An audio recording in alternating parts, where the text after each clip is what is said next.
Good, happy Sunday afternoon, everyone. I'm Riley King, and welcome to this Sunday afternoon edition of This Week with Riley King. We're broadcasting live here in the Washington, D.C. studio, as you can see the Capitol building right behind us. Thank you for joining us for this Sunday edition of This Week with Riley King. We have a lot of political news to get to this Sunday edition, so let's begin. It's Sunday, January 3rd, 2021. First up, Nancy Pelosi faces razor-thin margin in House Speaker vote. Democrats hold the slimmest House majority in 20 years.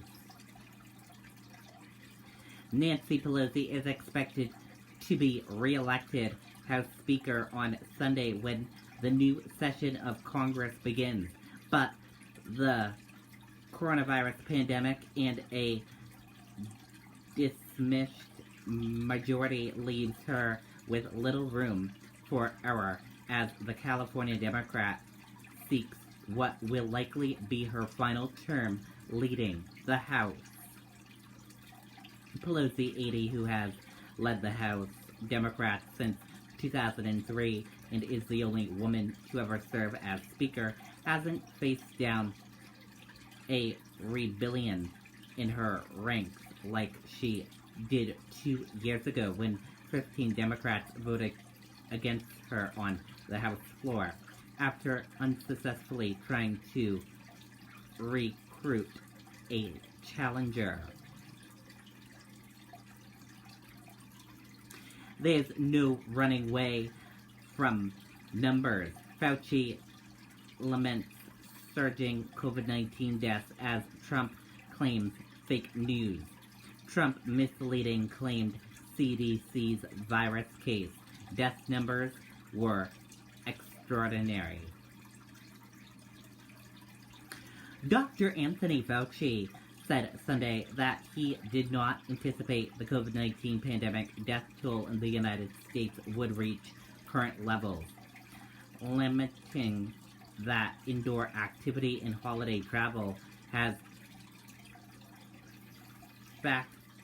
facilitated virus transmission and calling for Americans to take necessary public safety precautions to slow the ongoing surge. There are 330 cases of the virus reported in the U.S. Dems feel a great deal of urgency ahead of Georgia runoff. Stacey Abrams. Abrams has led an effort to register thousands of voters in Georgia since 2018.